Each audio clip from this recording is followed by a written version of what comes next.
Je voudrais tout d'abord saisir cette occasion pour féliciter encore une fois l'administration des douanes sénégalaises pour le travail remarquable qu'effectue cette administration d'élite. Cette journée est une journée importante puisqu'il s'agit d'une journée internationale de la douane. Nous avions fêté ça l'année dernière à Saint-Louis. Cette année, nous la fêtons ici à Thiès.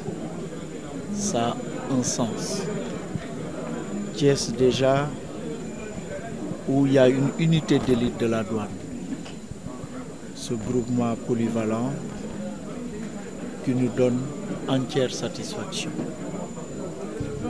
C'était une occasion pour moi pour rendre hommage aussi à l'administration des douanes sénégalaises pour sa contribution décisive à la richesse nationale du pays. Vous savez, cette année, sur quasiment en 2023, l'année dernière, sur quasiment un budget de près de 6 411,5 milliards, l'administration des douanes est arrivée à liquider des recettes douanières de l'ordre de près de 1500 milliards, exactement 1426 milliards,7 quasiment. C'est un record absolu. Et pour le projet de budget 2024, d'un montant de 7003,6 milliards, là également, les objectifs assignés à l'administration des douanes sont de l'ordre de près de 1400 milliards de francs CFA. Et j'ai pu quand même démontrer avec cette administration qu'il s'agissait d'objectifs atteignables et d'objectifs qui seront atteints. Parce que pour vous faire un bref rappel historique, si en 1999 l'administration des douanes liquidait en recettes douanières moins de 200 milliards, 12 ans après, cette même administration a doublé les liquidations. C'est-à-dire en 2011, on était à un niveau de liquidation de près de 400 milliards. Et là, 12 ans après, au lieu d'un doublement, c'est un triplement. C'est quasiment 3,5 fois plus de liquidation que l'administration des douanes a eu à réaliser. C'est pourquoi, à ma qualité de ministre des Finances et du Budget, il fallait que je vienne honorer ma présence et leur réitérer toutes mes félicitations et également mes encouragements par rapport à tout le partenariat qui est quasiment le thème de cette journée, que la douane noue avec les autres acteurs de l'économie sénégalaise. Nous avons parcouru un film synthétique de quelques minutes qui démontre à suffisance les relations séculaires que la douane entretient avec les forces de défense et de sécurité, avec les chemins de fer, avec le port, et de nouveaux partenariats sont en train d'être scellés avec l'université de Dakar, notamment la faculté des sciences et juridiques. En un mot, bravo à l'administration des douanes sénégalaises.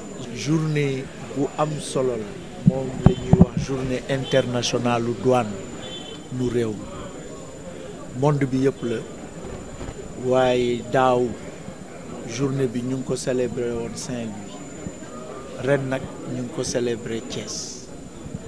Ñu ngi ko célébré Thiès nag parce que Thiès dafa am solo ndax douane am na fi benn unité d'élite bu fi nekk bu ñuy wax groupement polyvalent buy def liggéey bu mucc ayib tey nag il fallait que effectivement ñu ñëw pour sargal douane sénégalaise ndax nag at mii ñu passé bu ngeen xoolee suñu budget bi doonoon 6411,5 milliards daanaka exécuté nañ ko ci presque 94%. xam nga budget moom boo ko exécuté ci 94%, te li ëpp ci budget bi douane impôt ak trésor ñoo koy indi, donc laaj na ma ñëw fii sargal douane te xam ni ci budget boobu douane objectif yi mu ko joxoon atteindre na ko, ndax douane 2023 àgg na ci niveau de liquidation boo xam ne ay recettes douanières maanaam loo xam ne agsi na douane noté ko liquidé ko mu ngi toll presque ci 1426 milliards. boo xoolee nag douane ni muy progressé ni muy yokkoo war nañ leen delloo njukkal bu baax, ndax 1999 rappelé naa leen ko ñoom douane mu ngi toll woon ci ay liquidation yu toll woon ci 200 milliards, waaye ci fukki at ak ñaar biñ demee ba 2011 daf ko doublé, liquidation yi dem na ba 400 milliards. waaye nag ci fukki at ak ñaar yi mujj yi daf ko triplé, maanaam 3,5 fois plus la ko def. loolu mooy wane ne économie sénégalaise mu ngi dox, maanaam économie bi dafa gën a tar, ndax boo xoolee ci fukki at ak ñaar yooyu nga multiplier ko par 3,5 alors que fukki at ak ñaar yu njëkk yi par 2 la nga ko multiplier woon, mooy économie baa ngi dox di douane mu ngi liggéey bu mucc ayib. loolu nag doon na rafet ma ñëw sargal loolu, te bu ñu xoolee ren objectif yi ñu leen jox ci budget bi mu ngi toll ci 7003,6 milliards, waaye nag douane liquidation yi nga xam ne moom la ñuy xaar presque toll na ci 1700 milliards. ku defoon 1426 milliards ak ñuy passé nga nar a def 1700 milliards, ñun yaakaar nañu te ñoom engagé wu nañ ci que loolu dinañ ko atteindre ba nga xam ne tey bés boo xam ne la bésu mbégte la, bésu sant waa douane la ci liggéey bi ñuy liggéey pour réew mi ndax économie sénégalaise gën a suqaliku. maa ngi leen di gërëm di leen sant. jërëjëf.